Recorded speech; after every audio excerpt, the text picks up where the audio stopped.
శ్రీ గణేశాయ నమః. శ్రీ గురుభ్యో నమః. శ్రీ సరస్వత్యై నమః.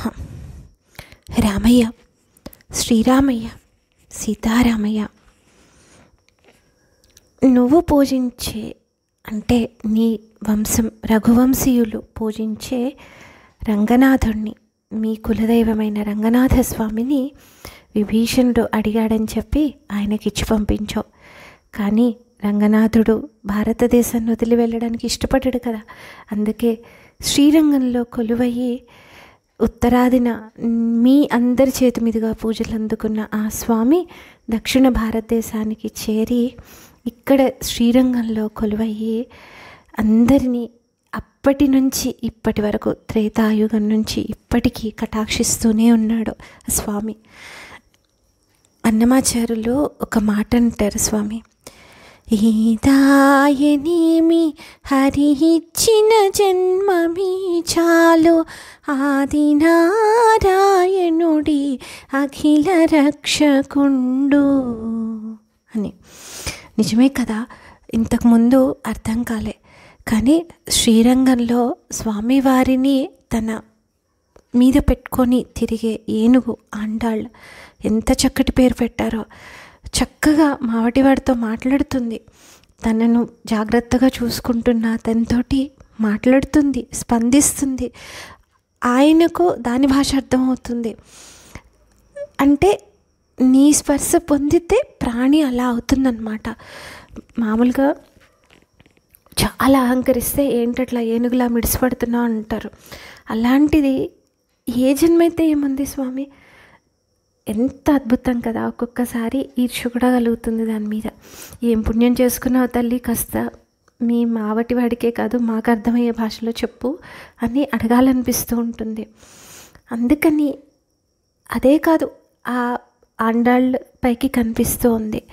మనుషుల్లో వస్తే ఇక శ్రీకృష్ణ పరమాత్మగా నువ్వు ద్వాపరయుగంలో బోధించిన భగవద్గీత సారం మొత్తం కూడా తిరుప్పావై అనే 30 పాశురాలలో కూర్చి స్వామి ఎలా బ్రతకమన్నాడు, ఎలా ధ్యానించమన్నాడు, జీవితాన్ని ఎలా గడపమన్నాడు, ఒక ఆదర్శ గృహస్థుగా ఎలా ఉండమన్నాడు, ఏ ఆశ్రమ ధర్మాన్ని ఎలా పాటించమన్నాడు అనేది మామూలు మనుషులకు అర్థమయ్యేలాగా తల్లి భూదేవి అంశతో జన్మించిన గోదాదేవి మా అందరి కోసం పాశురాల రూపంలో తాను వ్రతం చేసి మా అందరితో చేయించింది కదా స్వామి.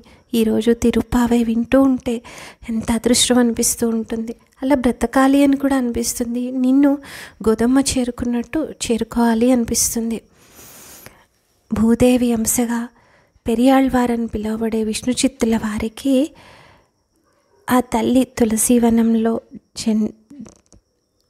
స్వయం వ్యక్తమై అయోనిజగా వ్యక్తమయ్యి ఆ స్వామి వద్ద పెరిగి తాను వేసుకున్న మాలల్ని నీకు సమర్పించి చూడికుడత నాంచారి అని పేరు పొంది నిన్ను శ్రీరంగం నుంచి విల్లిపుత్తూరుకి రప్పించి వివాహం చేసుకొని మొత్తానికి నీలోనే ఐక్యమైపోయింది.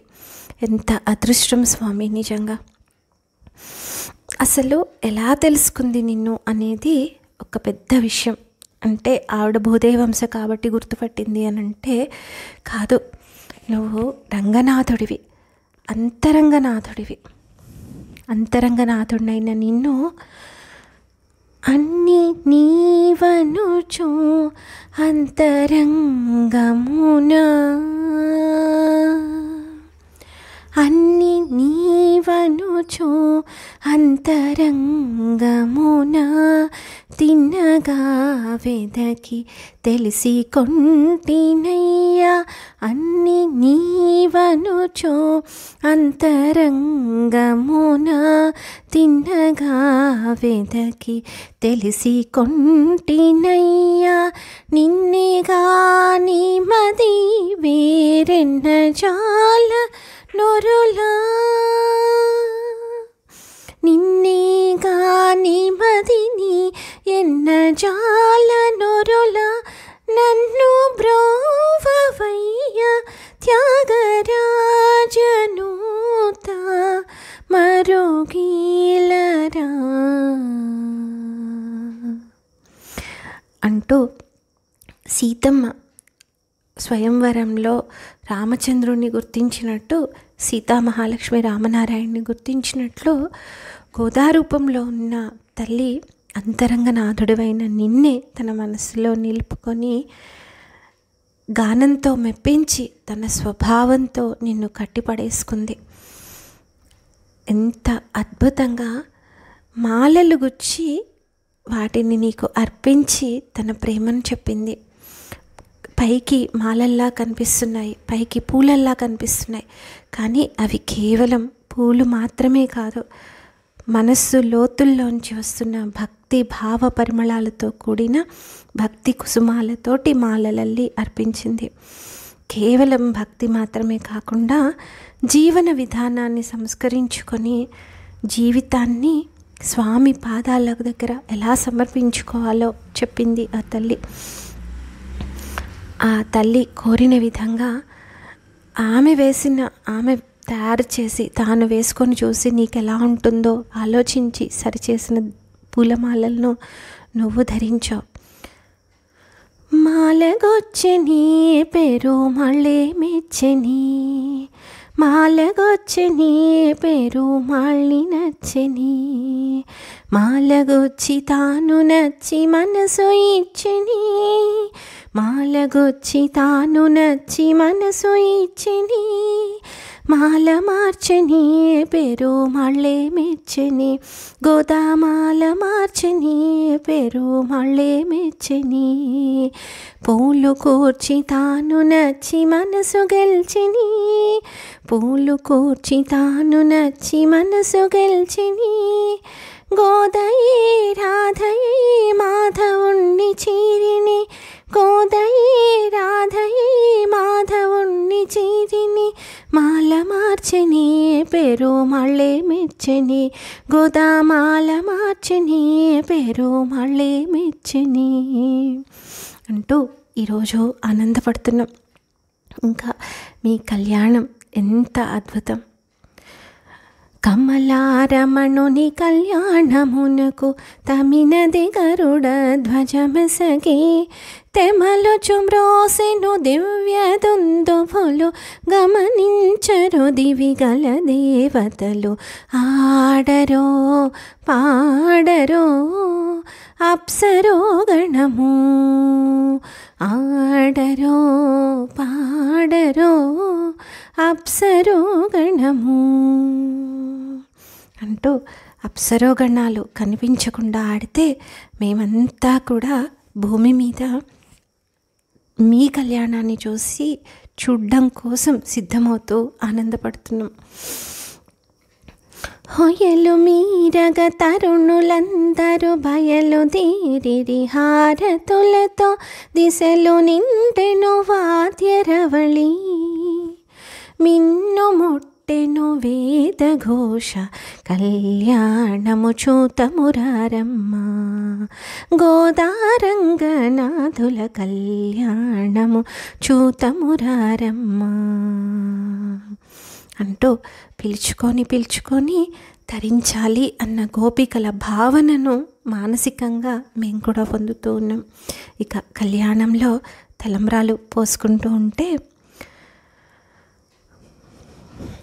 పిడికిట తలంబ్రాల పెండ్లి కూతురు, కొంత పెడమరలి నవ్విని పెండ్లి కూతురు అంటూ ఆ తల్లిని చూస్తూ, ఆ తల్లిని నీకు కన్యాదానం చేసిన ఆనందంలో మా జన్మలు తరించాయి అనుకుంటూ ఆనందపడుతూ ఉన్నాం. పవనజ స్తుతి పాత్ర పావన చరిత్ర, రవి సోమవర నేత్ర రమణీయ గాత్ర, సీతా కళ్యాణ వైభోగమే, రామ కళ్యాణ వైభోగమే, గోదా కళ్యాణ వైభోగమే రంగని కళ్యాణ వైభోగమే.